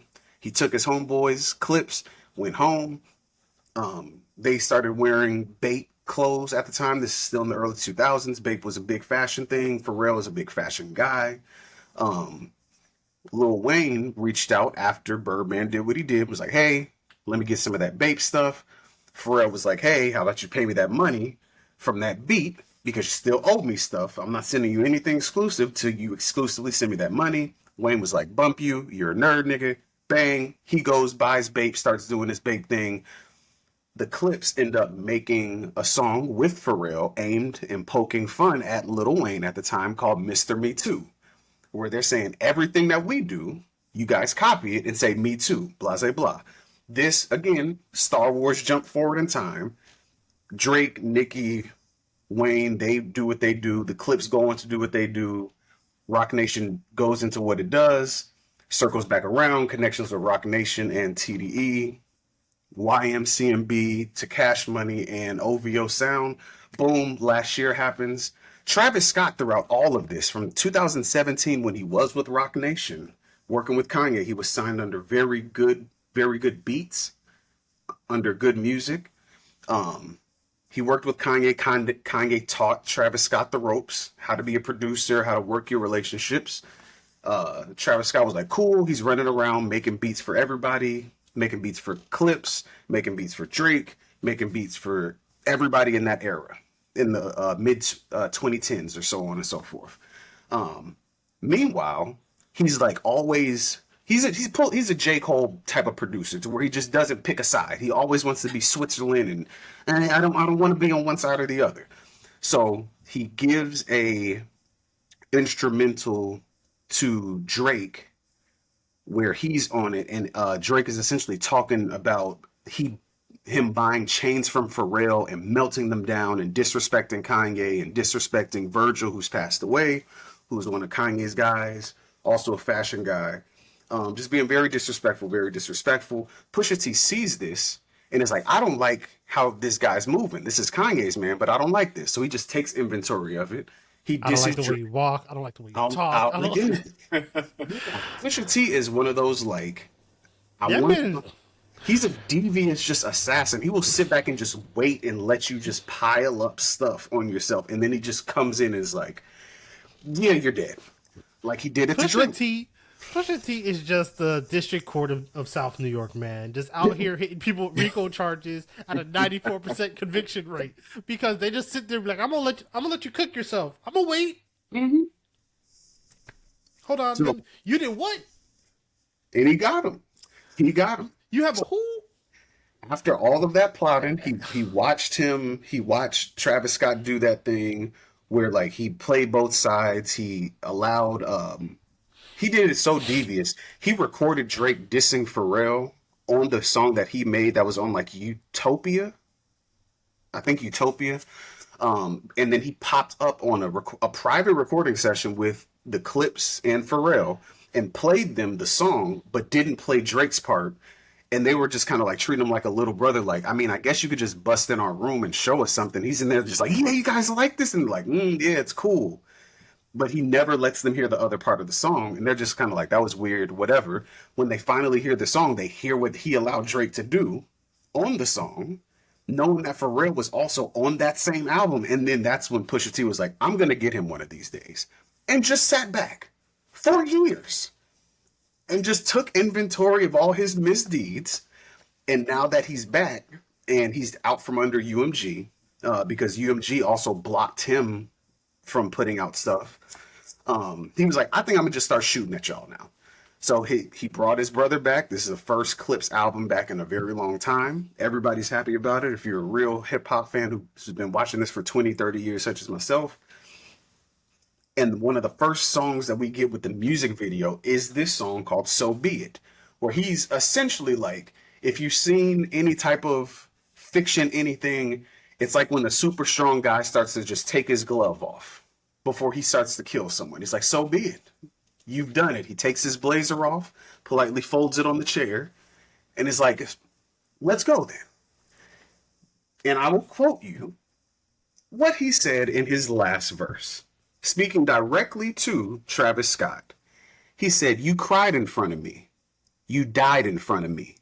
Calabasas took your bitch and your pride in front of me. Her Utopia had moved right up the street, and her lip gloss was popping. She ain't need you to eat. The net gon' call it the way they see it, but I got the video. I can share an A&E it. They wouldn't believe it, but I can't unsee it.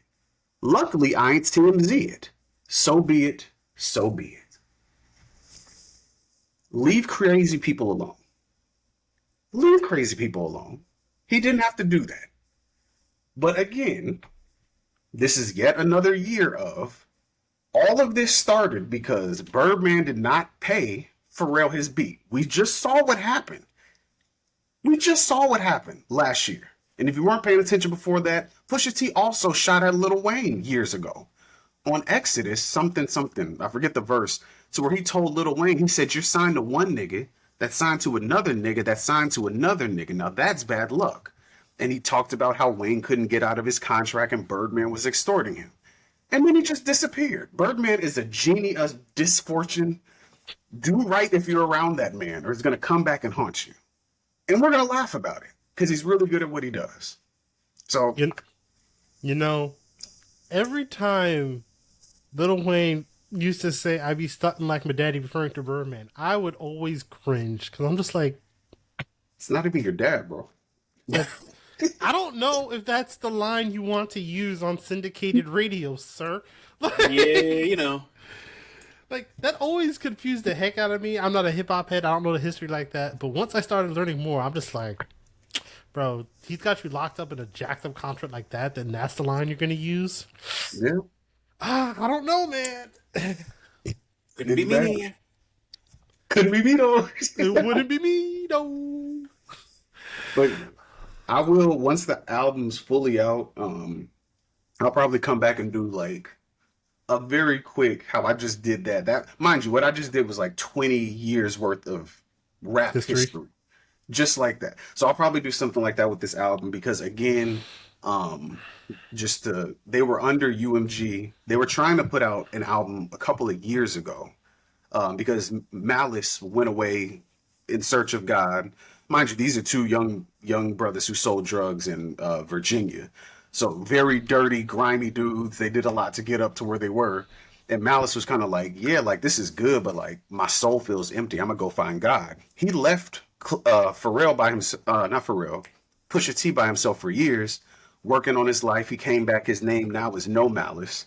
And he doesn't curse on any of his records anymore. So again, I'm always a fan to see like how the elder statesmen of hip hop actually are able to reflect on where they are and not just rap like you're still like 22 in your first car. Like, you know what I'm saying? Like, I want to hear what a 40 something year old man has to think after he's traveled the world 4 or 5 times. He's had his kids, he's done his deals, he's made his mistakes, and he's learned. Like, I want to hear wisdom now. I don't necessarily need you to be so charismatic anymore. Um, That being said, what did you think of that Will Smith joint? If you listen to it, uh, I'll tell you what I think in one sentence. Go ahead. He has the same problem as not Ice Cube. It's someone else who dropped an album recently. You sound like your time. Not necessarily a bad thing or a good thing. You just sound like the time you are, and it gives off the presence that you haven't grown. Yeah, I was Even gonna. when you're talking about stuff you've grown with, because of the way you sound. And I'm not even saying the flow has to be like you can't use a '90s flow, but it sounds like your sound sounds like you haven't grown, even though you might be talking about stuff you've gone through. It's such a weird conundrum. Yeah, no, I was gonna say either Second Childhood or Arrested Development. Like, it's a very like you're Dated. you're stuck. Like what you said, like you're there. I've said it before here, to where there was like a sociological study that was looking into the effects of fame on children, and how essentially like you got the ultimate reward for performing a certain type of behavior. So your brain rewires itself to be like, in order for me to get this reward, I have to re-perform this behavior, and you never grow. So even the fact, I'm not mad at an older man in his like 60s or however old Will Smith is now, just being kind of like, yeah, I like pretty women. Like, I could do a lot for you. But there's a way to tastefully do that and maneuver it in like a more wise, sophisticated, demure kind of just opulence that you can be kind of like, oh yeah, like charter everything, like tailor this, blah, blah, that, and not just like, hey, you want to get on a jet ski in Miami and go down to an island and skip curfew? Like, I don't, that feels weird, hollow. Like, That's it just that's what feels, I thought. That's what I thought when I listened to it because I was like, oh, let me see, because you never know. Because sometimes, like what was it when Ice Cube, Snoop, E40 they did the like collab song. Like mm, when they did that, I was like, this still has like '90s flow, but for a new age, and it's still very them, even yeah. though they're much older. Uh, but so, it's the Jay Z effect. Not everyone can grow with music like Jay Z. Like Jay Z still sounds like Jay Z, but his lyricism and content reflects his current reality rather than a reality he lived 20 years ago. So Yeah. he still talks about balling and having money, but now instead of talking about, selling drugs and buying yachts and stuff, he's talking about owning $1,000 pieces of art and, you know, real estate and all that other nonsense.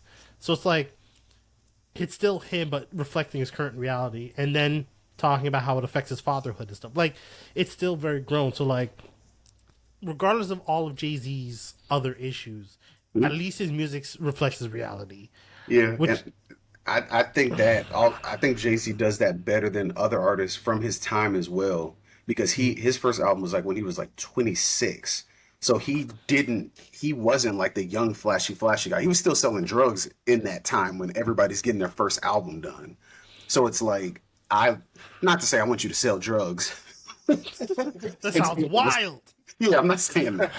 I'm saying there's a maturity that comes with living life.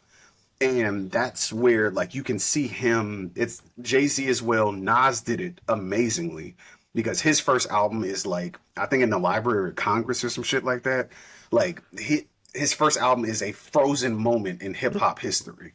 And then like Yeah. he had some hit or miss albums here, and then at the later part of his life when he had full reign and control of his career, he put out like 6 albums that are just grown man music, like talking about having a daughter, what it's like being post limelight and hip hop and all of that. I love that. Everybody can't mature gracefully. Last bar, I have to say it when we talk about second childhood and arrested development and not really talking about where you're really at in life. That boy Drake, in the last stuff that he put out, the last body of work that he put out, where That man's still 32 in his mind. yeah, he's still 32 in his mind, yes, but he's still talking to girl. Like one of his bars in his songs, he was like, "I heard your mom just put you out the house. Like, where are you gonna go now?" the hell are you talking to? Whose mom? How old is she? How old is she? Hello, FBI. How old? Hello, ATF. Give No. me a three-letter agency: CIA, FBI, CDC, all of them. I don't. But again, IRS. at this point, you're supposed to be like in a reflecting a self reflection bag. You're more than likely supposed to have like two prodigies under you, something like that, like somebody who's supposed to take the mantle up after you're like, okay, cool. Like Jay-Z, you don't see Jay-Z partying or anything. You see him as Beyonce's husband now. He pops out, white t-shirt, one little gold chain, some blue jeans. He's like with the kids. He's like, yeah, man, I'm just, You might see him at Rock Nation brunch. Like, you might. Yeah, but yeah, like you're not supposed to be out here running around like that, bro. You do better. Do better. yeah, and this actually, this whole conversation kind of goes into my final thoughts for the episode. I actually got one for y'all this time. Let's So get it. here's just a thought with John. When we look at history in hindsight, for maturity and growth as a society, as individuals, this is something highly necessary. But the way we've gone about it, and I want to say in my lifetime, is becoming more and more dangerous as we look at things with hindsight. The reason I've been thinking about this is because of the way people think about Obama's presidency now. It's starting to get very twisted for me. I don't know if I like it or not. I haven't done some sociological research. I don't, it's, for me, it's forgetting context or over analyzing context, and we forget what we grew up and went through. Case in point, everyone complains about the fact that he used a lot of unmanned drone strikes. Fair enough. We shouldn't necessarily just scratch out human life without a second thought. We shouldn't take the humanity out of that. War is a very problematic thing for a reason. So when you take the humanity out of that, that's, it's almost worse in a regard. But we forget the context of the fact that he was pulling us out of a war that another group of people started and was trying to limit the amount of American lives taken in out of that war. Like, yes, are all those strikes, all the concept and the details of those strikes, do we know them all and are they all right? Hell no, probably not. But just simply removing the detailed context of this man did what he said he was going to do and basically ended a war and was pressured to take more and more American lives out of said war. What's the best way to do that? Don't go there at all. Like, physically. And I don't mean it like, hey, we didn't bomb them. No, we definitely did. But there weren't people in the planes. Like, fundamentally, it's like when I look back at the way people talk about it, I'm like, y'all are trying to turn this man who fundamentally did his best into the devil because of the way society is screwing over everybody. It ain't that simple, y'all. It never is.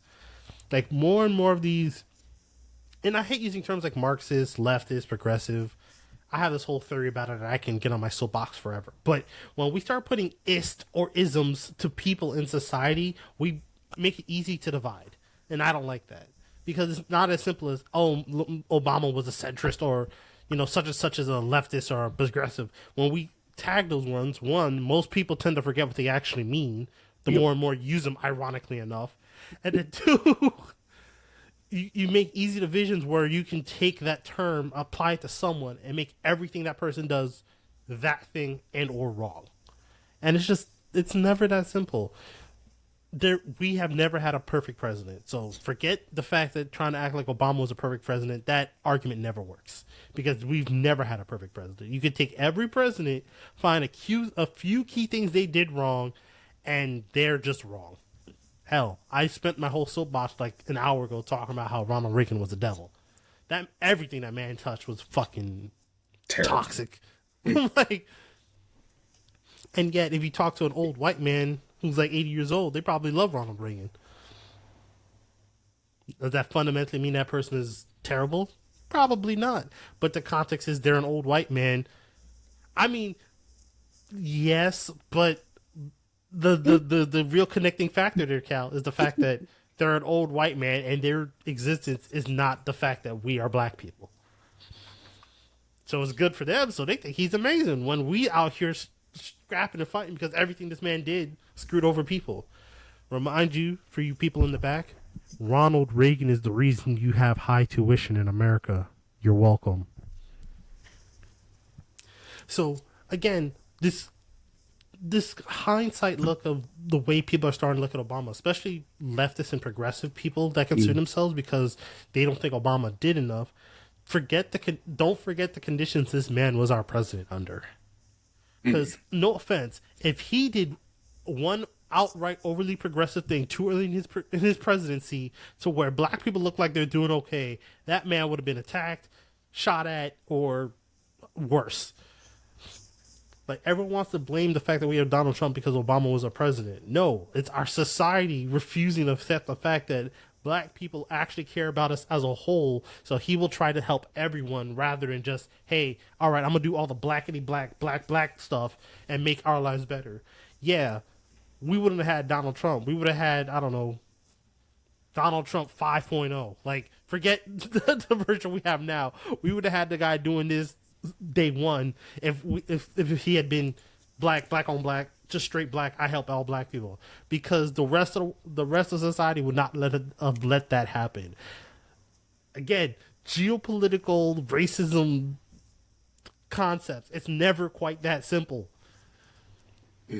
Look at every situation that black people have tried to just say, you know what, forget y'all, we're going to do it ourselves and we're going to just focus on us. Unfortunately, our history is showing that they will not let us do that. So we have to be fundamentally more clever and more judicious about how we take care of that stuff. And the fact that we even had a black person as the president for 8 straight years, is a miracle in and of itself. And again, I'm saying this because I do not believe he was a perfect president. And yes, he probably did a lot of stuff wrong that he could have definitely been better. He should have got freaking Roe v. Wade ratified, gotten that, push Congress, made that an official law, not just a judicial decision. So that way, jerking president now couldn't have just got it overturned with some judges. That should have been ratified basically year 3. He should have let the Republicans bully him into making all those changes to Obamacare so that Obamacare doesn't work on vouchers, but it's an actual system. Like, there are so many things I can rattle these off. But when you're basically playing the game with your hands tied behind your back, chained underwater, and you have to run in an anti-gravity chamber, like, there's only so much you can do without playing the game. And unfortunately, as long as we live in a system where we can't stay black and die, it's it's never that simple. And this has got me thinking that y'all forget the history but always want to act in hindsight. That's my thought. Any counter arguments, thoughts, add-ons? No, because we'll be here for another hour. Because I have my thoughts on him as well. But a lot of the critiques this is my last one. A lot of my critiques that I have for him typically fall back on the shoulders of the people who didn't vote in the next few months after the main primary election to get some people in there who could actually help him, because he was still essentially fighting tooth and nail against a very red, if I remember, House and Senate, if I remember correctly, in the first term. I believe I have to double check, but if I recall correctly, Obama only had 2/3 of the government, if I recall correctly. I think his first term, he still had a mostly red judiciary, but he only had a democratically, not even a fully controlled, but like a strong enough democratic backing for his first 2 years, if I recall correctly. Okay. So it's the first two and not the last two. Okay. Yeah, I could be wrong. I have to double check. But if I recall correctly, he only had them for the first 2, and in the other 6 years, it was basically either barely tied with a decrease, or it was controlled by mostly Republican. Or else they would have never been able to stop the government that one time when people were talking about, we're just going to not come in. Yeah, shutting the government down, Yeah, so that whole government shutdown. That's where a lot of my critique lies. It's kind of like, there was a lot of people who got caught up in the moment, like that whole episode from Boondocks, Dick riding Obama. Like people were just so happy to see a black man in the Oval Office, they forgot about their Everything local else. elections and all this other stuff, and it made it hard. Um, but my thing is, like you said, y'all are supposed to know better. Like to know better is to do better, and it's too many instances of um, at certain important junctures a lot of people showed apathy. I'm not saying everybody, I'm saying a lot of important people were apathetic, um, So which that's why people got to learn. yeah, no, and to further add on and kind of wrap this up, unless you want to say anything to add on, Devin. Um, for me, it's like you said, people were so happy that we had a black man in office that they forgot to push to get the rest of the stuff we needed to push things forward. Mhm. The and if there's no King's protest to kind of round us out, show anything, we are the ones that have to include what we want. So again, I'm never gonna say Kamala Harris would have been the perfect president, but she was the closest person to get us what we would have wanted moving forward these next at least 4 years, rather than picking this guy. It's not a perfect system. We should not have a two-party system. I'm never going to say that we should be a group of people that make a legitimate choice on who we think is a true person to get us somewhere. But forget lesser of two evils. This was a all right. We got someone who will at least follow the laws of the country versus Dick That Rider in part. Chief over here. Like,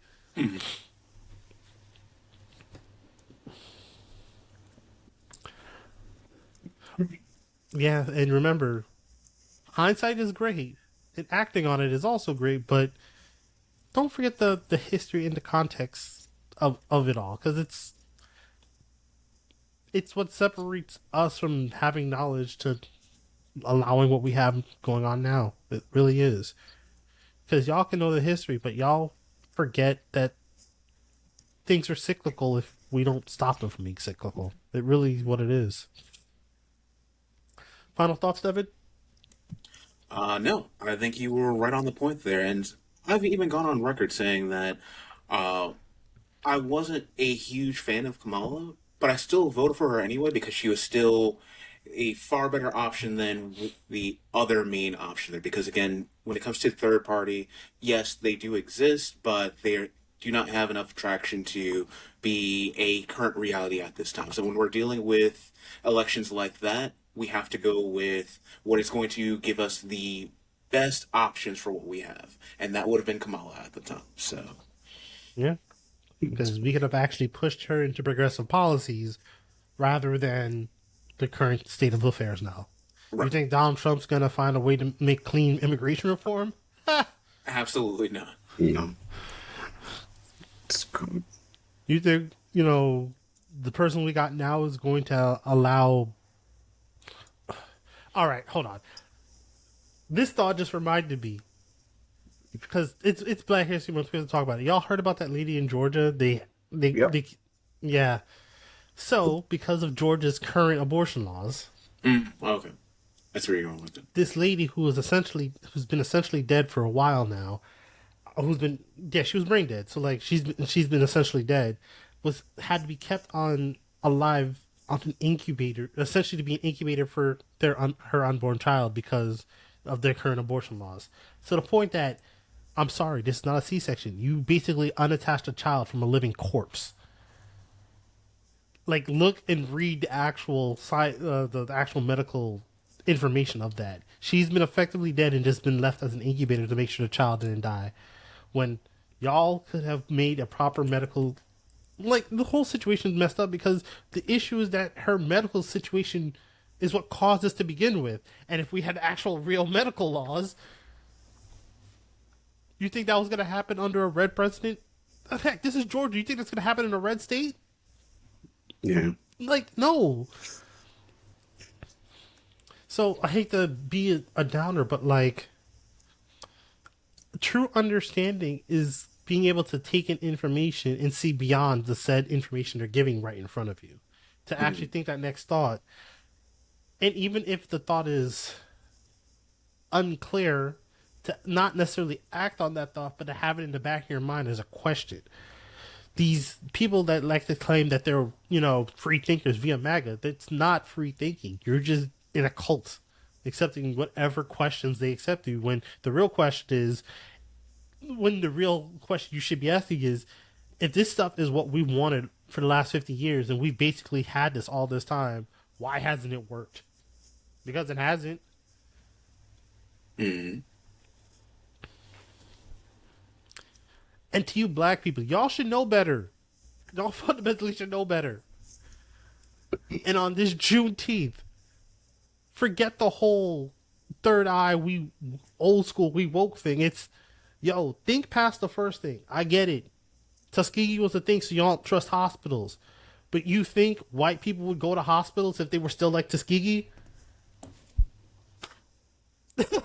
Like,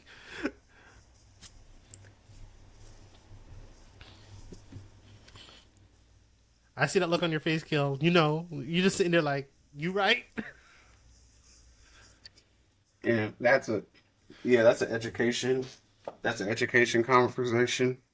And we don't got another hour. We don't, because that's a whole, like, a lot of that stuff is rooted in, again, medical racism, the dehumanizing of black women, the inherent falsehood that was attributed to medical studies saying that black women have a higher tolerance of pain, and those that come in asking for any type of numbing agents, painkillers, things like that, were druggies trying to get a high, thus having us still having weird mortality rates in black people in first world countries, because they still do not view us as totally human, even though they want you to think that they do. That's why we need more black doctors in all type. We need more black science field. We need more black people in stuff everywhere. Yeah.